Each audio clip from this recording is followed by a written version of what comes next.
Hello everyone. Before we dive into today's topic, we want to take a moment to thank you for your support.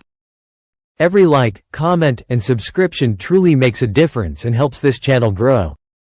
If you enjoy our content and don't want to miss the next videos, subscribe to the channel and activate the bell to receive all notifications. What are we, really? It's a question that everyone, sooner or later, finds themselves facing. And it's not just about reflecting on our social identity, the name we carry, or the memories that accompany us. It's something subtler, deeper. A tension that crosses us in moments of silence, when our gaze gets lost in the void and we ask ourselves, who is watching? Who is feeling, sensing, remembering? Where does that inner spark we call consciousness come from? In this journey, we explore the boundaries of reality, those that separate what is known from what remains immersed in mystery. And we do so with a gaze that embraces both science and intuition, both rational method and bold imagination. Because only in this way can we try to peer into that threshold where the visible and the invisible touch. Where the universe, perhaps, begins to speak with its own voice. Have you ever wondered what consciousness truly is? Not simply the fact of being awake, nor the ability to react to a stimulus. Not even that word we use to say we are present or aware of what's happening. No, the consciousness we speak of here is something else. It's that intimate, elusive dimension that makes you perceive yourself as yourself.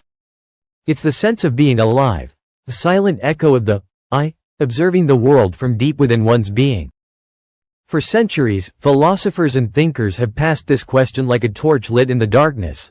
What is consciousness? Where does it originate? Is it something that lights up with brain activity, or is it a distinct entity that merely uses the brain as a tool? In different eras, the answer has changed. For some, it was the soul; for others, a mere illusion generated by neural processes. But perhaps today we face a new possibility, a hypothesis that unites science, physics, and philosophical intuition in a wholly unexpected way. Some scientists and theorists argue that consciousness does not originate in psychological mechanisms, nor is it reducible to the chemical reactions of neurobiology.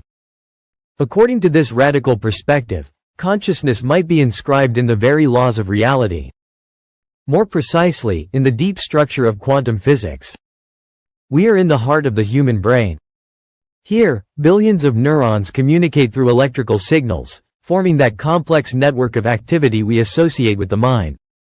It's an electric dance we've long known, observed, measured, mapped. But beneath this apparent surface, there is something even smaller, quieter, and more mysterious. Inside each neuron are microscopic structures called microtubules.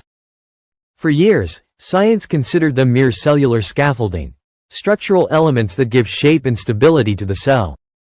And yet, some researchers have begun to suspect that something much deeper lies hidden in these tiny filaments. According to the theory called Orch OR, orchestrated objective reduction, formulated by Sir Roger Penrose and Stuart Hameroff, microtubules are not just passive components of the neuron. They are quantum theaters. Within them, phenomena of quantum superposition occur, in which every possible mental state coexists simultaneously for a fraction of an instant. Thoughts, emotions, decisions. Everything would exist as a set of superimposed possibilities until one of these possibilities collapses into reality. This collapse would not be the result of external observation, as in the famous Schrödinger's cat experiment, but of an even deeper phenomenon, quantum gravity. In other words, consciousness would emerge not as mere neural processing, but as the result of an interaction between the brain's quantum structure and the curvature of spacetime itself. A thought is not just a chemical impulse. It is a quantum act of the universe. Imagine this scene. Every moment of your life, billions of microtubules vibrate in perfect coherence, like a choir singing in unison. Then, suddenly, this harmony breaks. The wave collapses. And in that instant, you are conscious. You are not merely receiving stimuli, not merely reacting, you exist. A conscious, defined, unique existence. The theory describes two fundamental phases, an initial moment of suspension, a silent limbo in which all possibilities coexist, like when you're about to dream but the dream has not yet taken shape. And then the awakening. The moment when the mind chooses, or rather, collapses, one reality among all possible ones. It is in that moment that consciousness emerges. A process not random, but orchestrated. Coordinated by billions of resonating microtubules, giving rise to what we call subjective experience. And so consciousness is not a mere byproduct of brain activity. It is not a side effect of biological complexity. It is something real, concrete, perhaps even as fundamental as gravity or light. A natural function that could potentially manifest anywhere in the universe where the right conditions exist.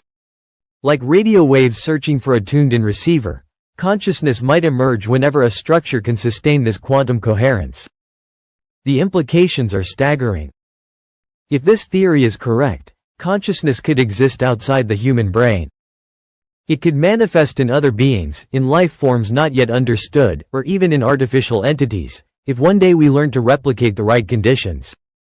But there's more. The universe itself could be conscious. Not in a mythological or religious sense, but in the rigorous sense of theoretical physics. Consciousness would be an emergent property of quantum reality. A universe that, in a certain sense, knows it exists.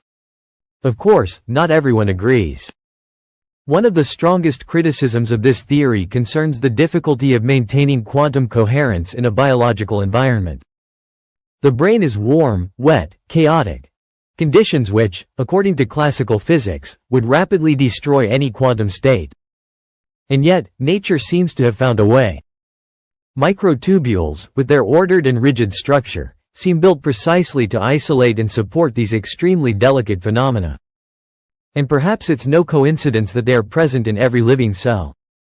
But in the brain, and perhaps only there, they become absolute protagonists. In their intertwining, vibrating, and resonating in unison, microtubules give rise to an invisible concert. And from this harmony, like a forgotten song, something unique is born, the perception of self. The I that watches, thinks, dreams. It's as if we were designed to tune into the mystery. Now, let's stop for a moment to reflect. If the collapse of the wave function truly underlies consciousness, what happens when we turn off the mind? When we sleep, dream, or are under anesthesia? Some studies have shown that in a state of deep anesthesia, the coherence of microtubules is lost.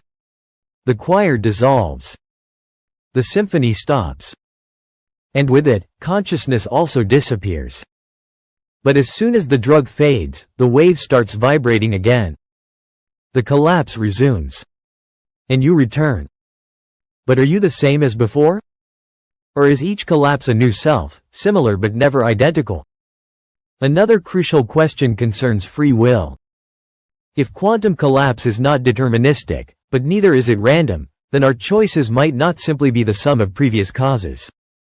Every choice would be a creative, unique, unrepeatable act. Not an illusion, but the tangible manifestation of your freedom. This perspective forces us to rethink everything: neurology, psychology, spirituality, the very nature of life. Because if we accept that consciousness is a fundamental physical function, then the boundary between science and spirituality dissolves. There is no longer a need to choose between matter and spirit, between reason and intuition. They are two sides of the same coin. Perhaps we are part of a universe that thinks, that dreams, that discovers itself through us. Every wave collapse is an act of love by the universe for its own image. We are quantum mirrors. Living reflections of a greater consciousness. And now, every time you look within yourself, remember, you are not just thinking. You are vibrating. You are emerging. You are a wave becoming a person. A possibility becoming reality.